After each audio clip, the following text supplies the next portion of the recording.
Pokemon as a subject, as a concept, is so comprehensive, so all-encompassing that condensing it down to something I can discuss both intelligently and succinctly in a unique way has been a maddening endeavor. But I think I finally cracked it. You see, I'm 33, I'll be 34 this year. My first Pokemon game experience was OG Red on the Game Boy in 1996. Pokemon, for me, is a core memory, a kind of experience embedded deeply as nostalgia, but also distant enough to build new memories on top of the old. Pokemon Blue and Red to Yellow onto Gold, Silver, Crystal, Emerald, Ruby, Sapphire, and then from there, honestly, it's all a blur. That was about the moment I lapsed from Pokemon altogether. Long since I had given up the card game or collecting, I was down to just playing the games, and I was getting out of high school. I was driving myself around instead of riding with my parents or on the bus or as a passenger where I had ample time to play portable video games. Pokemon stayed mostly the same, but I had changed. I was less available, less interested in playing a game that for me had always been dependent on playing with my friends. I didn't want to play it by myself, and my friends weren't playing Pokemon anymore. Halo Reach was out, World of Warcraft, whatever. We had moved on.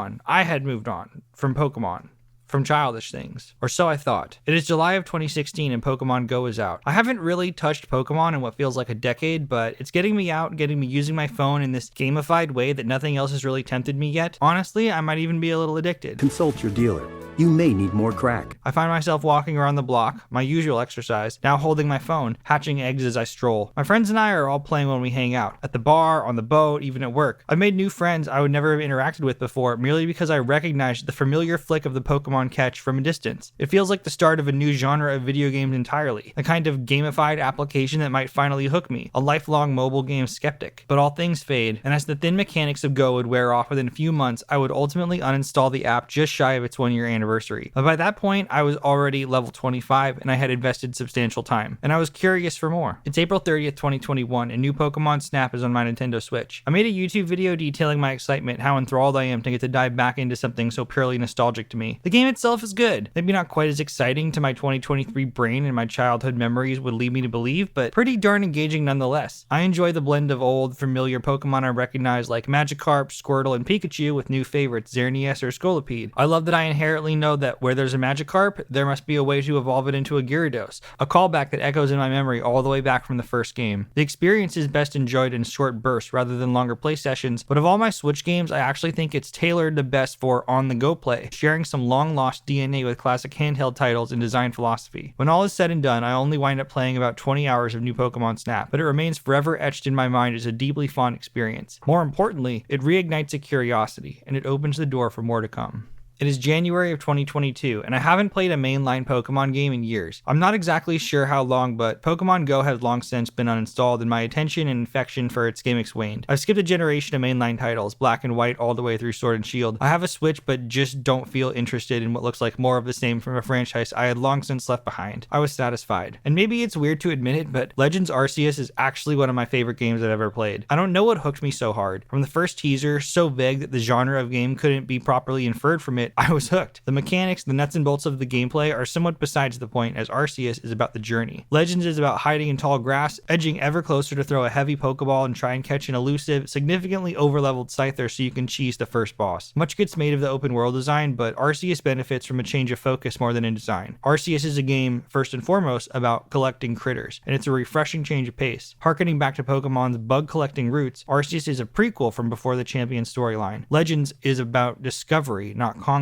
More so than any game that isn't new Pokemon Snap, Legends Arceus makes you feel like a scientist, an anthropologist in this digital universe cataloging the wildlife. There's a zen-like passiveness to the experience and your distant role in it. No matter how central you, the lead, are to the story, your subject, the Pokemon, exist indifferent to you. More so than any location since Kanto, the rolling hills, snowy peaks, and sandy beaches of the Hisuian region feel like a place to me. A world where Pokemon truly roam free. A world I always wanted to see. Now it's September 2022. I've played a ton of Arceus already this year, but a new Pokemon game is coming out, and finally, after a decade off of new mainline releases, I'm ready to jump back in on day one. Gen 8 is here and Pokemon Violet is downloaded, and it takes me about 30 hours or so to play through the main campaign. 8 gym badges, a few legendaries, the works. But I found myself most intrigued by the raids, modes, which are honestly quite tedious to play and require specific level 100 stat max Pokemon to complete. Those requirements being the floor for entry weeds out anyone who hasn't already completed the game and has some maxed out level 100 mons, but the challenge comes from the quest to find the specific counter Pokemon to the raid bosses as much as it does from the actual encounter itself. That sudden need for, say, a Paldean tourist to counteract the critical hit machine that is Samurott added another layer of depth and appreciation to the gotta catch 'em all go posts, and it's one of the most sophisticated advancements in the Pokemon meta in ages. Now, it wasn't just about getting every Pokemon, it was about having Pokemon perfected and refined and specific counters in a way that the game has never fully demanded of players in the PvE space. Competitive Pokemon, PvP, absolutely. Counterplay is essential, but you've been able to brute force your way through mainline Pokemon games with pure attack moves and super effective damage basically forever. Again, this is a game for kids. I had inadvertently deepened my understanding of the Pokemon metagame at a fundamental level through researching how to complete various Terra raids to net me powerful Pokemon like Charizard, Cinderace, and Decidueye. Wolfie starts showing up in my recommended videos and I can't stop watching. Suddenly I'm building new teams, hunting for shinies across multiple gens and trying to finish up the Paldea decks all at once. Austin John Plays, my primary source of information for the Terra raids, recommends me a video about how to catch a shiny Mew all the way back in Generation 1 and transfer it up to Sword and Shield. Before I even know what's happened, my 3DS has been powered off for years and still thinks it's 2021 apparently, is on my desk full time. I've dropped $10 on Pokemon Red to try out this insane excursion and another 40 on Ultra Moon so I can complete the transfer. I download PokeTransfer to get my new shinies out of Red and onto the 3DS and into Pokemon Bank, and then I transfer out of Pokemon Bank into Pokemon Home, and the rabbit hole falls off into Wonderland. Pokemon has a network service called Home, which is essentially a cloud storage app for Pokemon in any and all generations, something that none of the games individually are capable of. The dream of the Metaverse is to sell you a blockchain verified NFT that you can take with you across other applications. Pokemon already does this. I spent more than 20 hours perfecting the 8F glitch to transfer a shiny new Mew from Generation 1 Red all the way up to Pokemon Sword. I effectively traded a piece of code across 20 years worth of software and technology. That's a level of integration across applications and value that the Metaverse and hundreds of billions of dollars spent in Silicon Valley never even got close to. Between the $70 full price Pokemon games that only seem to grow in value, full price DLC, spin-offs in different genres, and with Home, a paid service that networks it all together, Pokemon is shockingly expensive and efficient at requiring purchase to complete the vision, to truly catch them all, which is perhaps where this all gets a little sticky. Despite being frankly quite expensive as a hobby and acting in bad faith with some FOMO gimmicks at a core design level with versions and exclusivity and just,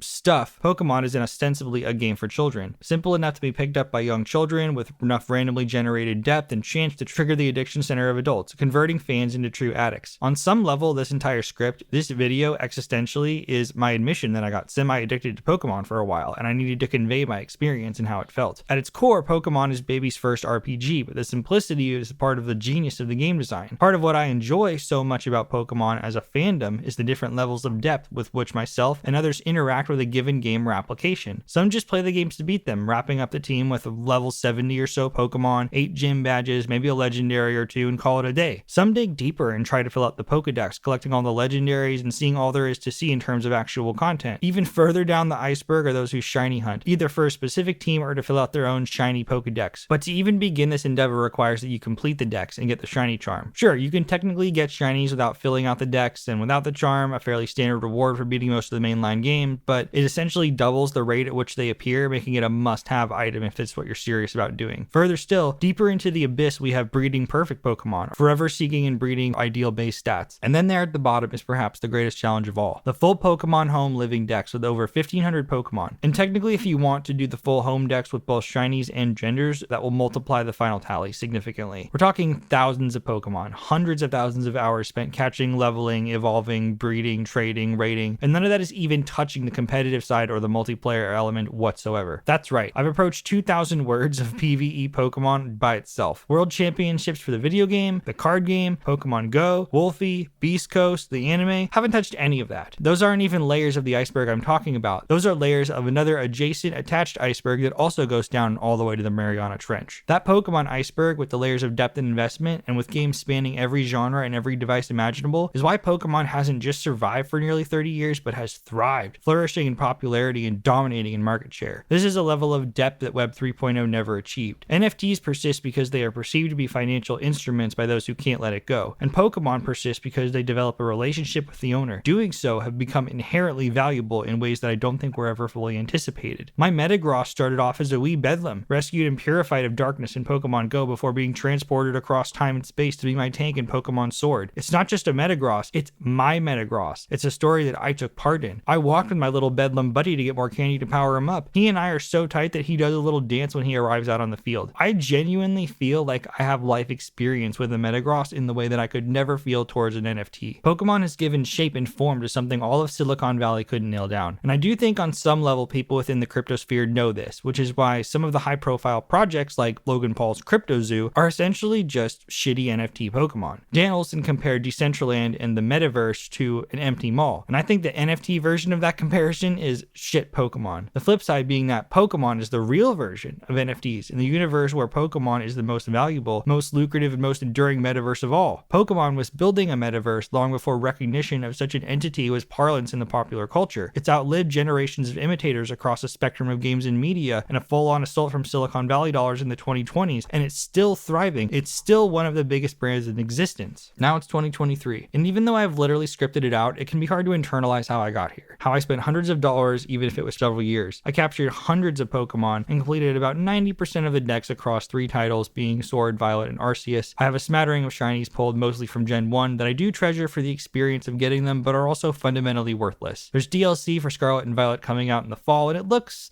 certainly it's there. I'm more excited for the proper Legend sequel than anything else, especially since the game got functionally no DLC of any kind. I've kept up with all the new Pokemon in the Terra raids, but with Tears of the Kingdom, Pikmin, Jedi Survivor, and more on the way this summer, I expect I'm probably going to fall out of Pokemon entirely. Again, save for maybe Go. Go now tracks walking without the screen on, so I can open the app, start walking, put the phone away, and be hatching eggs the whole time. That's a really nice convenience that helps me stick with it even when I don't really want to play anymore. It's evolved from a game I was playing to something that's more like an exercise tracker than a game at this point, so I guess even if I'm going to slide away from Pokemon for a while, I'm still clinging to a little edge here. I bought a home subscription for 1 year just in case the Area Zero DLC really intrigues me this fall. I'll have one last ride sorting on my Pokemon, maybe even finishing the Paldea decks that I lapsed on, but maybe not. Maybe I'm finished. I've spent a ton of time in the world of Pokemon over the last couple of years, more than I ever expected, and I don't regret that time, but I do understand that it was always supposed to be escapism, not a permanent residence, and that there is where Pokemon differs from the world of crypto most of all. It doesn't seek to replace my reality, to be legitimate in whatever sense that means. It's first and foremost a game. Crypto and NFTs don't want to be a game, don't want to be toys. They want to be legitimate financial instruments and shitposts at the same time. Pokemon has no pretext of being that serious. Pokemon is fun. I think what surprised me most of all